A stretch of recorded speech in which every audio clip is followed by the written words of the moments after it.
de la partie histoire, c'est M. Ben Salah Abdelkader. Alors, M. Ben Salah, vous êtes archéologue spécialiste dans la restauration des mosaïques en Algérie. مرحبا بك سحر مدانك. مرحبا بكم, bienvenue dans notre ville. الله يعيشك, une ville très charmante, comme ses habitants d'ailleurs, qui nous ont reçus les bras ouverts. C'est tout à fait naturel, c'est notre hospitalité qui n'est pas approuvée. Et... Merci beaucoup, M. Ben Salah. Alors, là où nous sommes, ça s'appelle Sahat Shjar.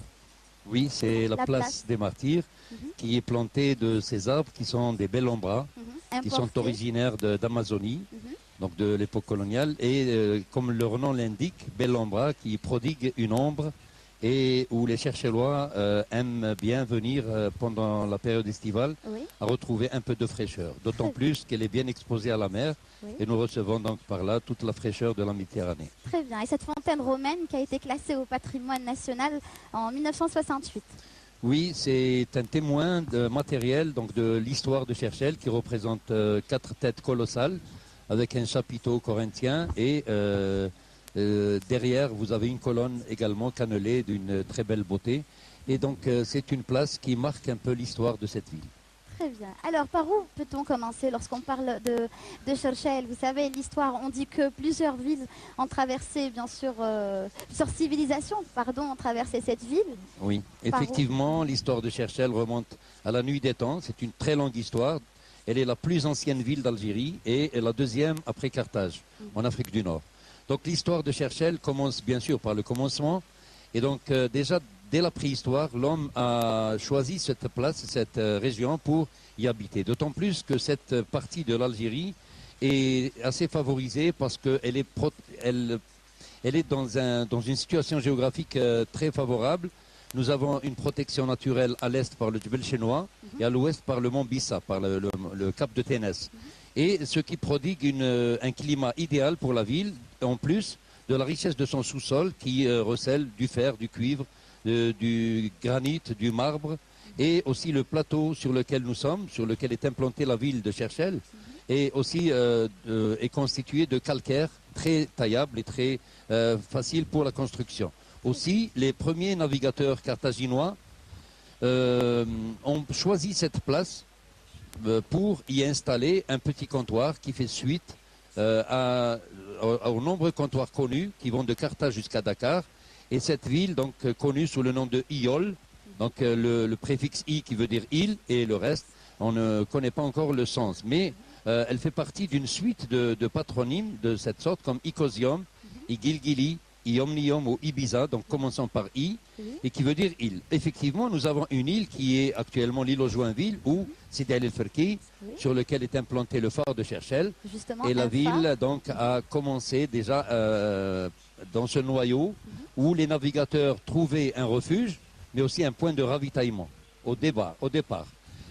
Après la chute de Carthage, donc cette ville, ce petit comptoir, va prendre une indépendance, toute relative peut-être, mais qui va lui donner un essor assez considérable, puisqu'à la fin du 1er siècle, au milieu du 1er siècle, pardon, elle devint capitale d'un royaume immense qui va de Sétif jusqu'à Agadir, c'est-à-dire en y incluant le Maroc actuel. Sous le roi Bocchus, le dernier Bocchus, Bocchus le jeune, jusqu'en 33 avant Jésus, à la mort de Bocchus, il y a une annexion romaine sans l'occuper, sans occupation. Puisqu'en l'an 25 avant Jésus, un roi autochtone, fils de Juba Ier, va être installé par la grâce d'Auguste sur ce trône et sur ce royaume immense qui est la Mauritanie. Ce roi est connu, c'est Juba II. 5 ans après son intronisation, en 20 avant Jésus, il se maria à Cléopâtre Sélénée, qui est, comme on le sait, la fille de Cléopâtre VII, la reine d'Égypte, et d'Antoine le Triumvir, de Marc-Antoine. Donc ce couple royal va donner un essor, un développement à la ville assez considérable, puisqu'il va rivaliser en luxe et en prestige avec Rome même. Il va la doter d'un mur immense, qui est l'un des plus grands du monde romain, qui dépasse les 5 km et qui va encercler, va cerner une surface de 370 hectares. Il va également la doter d'édifices publics très importants. Nous avons des thermes, un amphithéâtre, un théâtre, un cirque, un port marchand et un port de guerre. Également sur l'emplacement de l'île aux Joinville, on avait un phare qui fait 36 mètres de long. de haut, pardon. L'actuel phare fait 27 mètres. L'actuel, qui est colonial, fait 27 mètres de haut. À partir de la Le mer. phare antique, le phare de Juba, de l'époque de Juba, faisait 36 mètres. Donc il était encore plus grand. Avec l'actuel port où nous avons actuellement les chalutiers qui accostent la petite rade, c'était le port de guerre. Et le grand port, c'était le port marchand. Donc c'est le seul port de la Méditerranée occidentale qui existait à l'époque. Césaria, enfin, j'avais omis également de vous dire que Juba changea le nom de Yol et l'appela Césaria en l'honneur, Caesaria, exactement, Césaria de Mauritanie, en l'honneur d'Auguste Octave César, son bienfaiteur.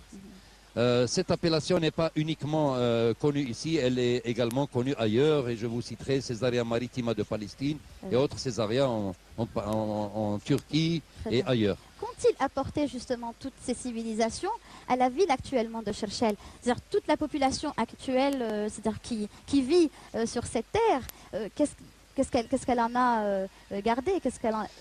Elle a gardé, bien sûr, voilà. l'histoire ne s'efface pas d'un coup de main comme cela. Bien sûr, nous avons gardé, mais à l'époque de Juba, ce que nous avons bénéficié d'une culture, puisque Juba va s'atteler à faire rentrer la culture romaine et la culture hellénique, donc grecque, dans cette partie de l'Afrique du Nord. C'est pour cela que nous avons toutes les divinités romaines qui étaient vénérées à l'époque. Nous avons toutes les divinités de l'Olympe, comme Apollon, Athéna, Vénus, Neptune et autres, qui sont vénérées et connues dans la ville de Césaria. Donc c'est une ville qui va être romaine sans qu'elle ne soit vraiment annexée par les Romains. Très bien.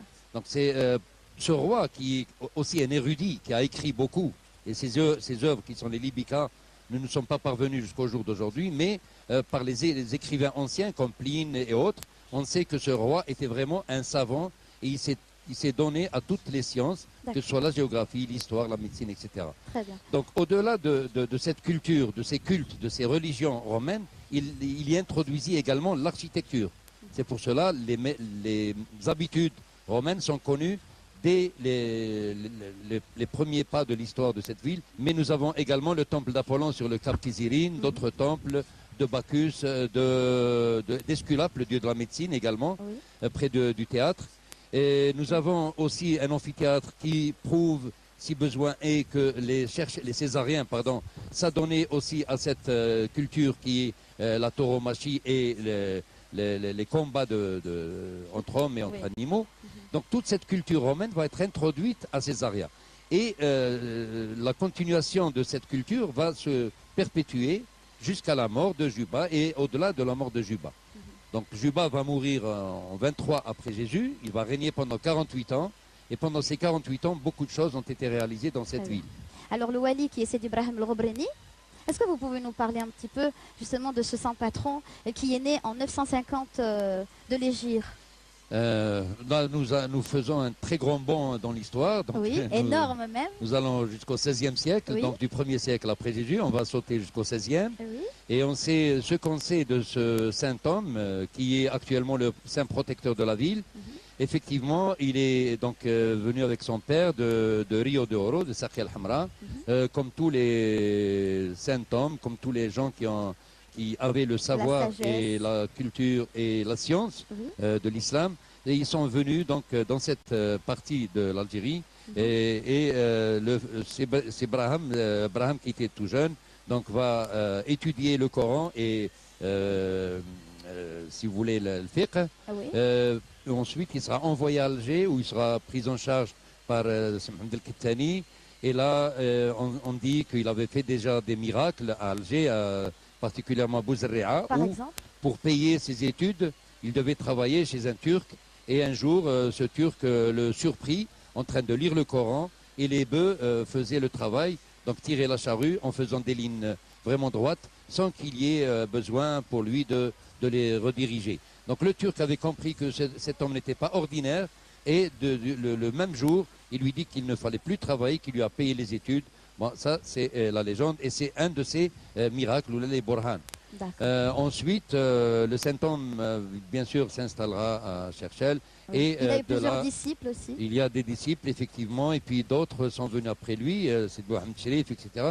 Et la Zawiya des Robreni qui est encore active et qui joue un rôle important dans la vie sociale de la ville de Cherchell, va rayonner même tout autour de la région jusqu'à la vallée du Chélif et au-delà. Et donc cette Zawiya jouera un rôle important dans la vie sociale de la ville de Cherchell. Et jusqu'au jour d'aujourd'hui, on continue à faire le pèlerinage, à aller visiter, donc à faire la ziyara, à aller à Sidi Ibrahim, demander un peu la baraka et la bénédiction du Saint-Homme. Très bien. Donc, au-delà de ce tourisme que Cherchell connaît, celui des ruines romaines et de toutes ces civilisations, il y a aussi ce tourisme, on va dire, spirituel, que les gens peuvent venir, on va dire, qui peuvent admirer aussi. Oui, nous avons le tourisme spirituel, si vous voulez. Il y a bien sûr le Saint-Homme Sidi Ibrahim, il y a d'autres Saint-Hommes qui sont aussi enterrés et nous sommes encerclés par les Saint-Hommes. Sidi Mohamed El-Mghrid, Sidi Boulehrous, Sidi Yahya, Sidi Abdelaziz, Sidi Abdelrahman, et tous prenaient la paix. Donc il y a une dizaine de Saint-Hommes importants, tous prenaient la paix et tous prenaient également l'humanisme et tout ce qui caractérise les vrais Cherchellois qui sont empreints d'une hospitalité et d'un humanisme exemplaire. Yatek Saha, Monsieur Ben Salah, merci beaucoup pour ce bref voyage à travers le temps, à travers les époques que vous nous avez offert là à l'instant. Pour tous ceux qui ne connaissent pas Cherchell,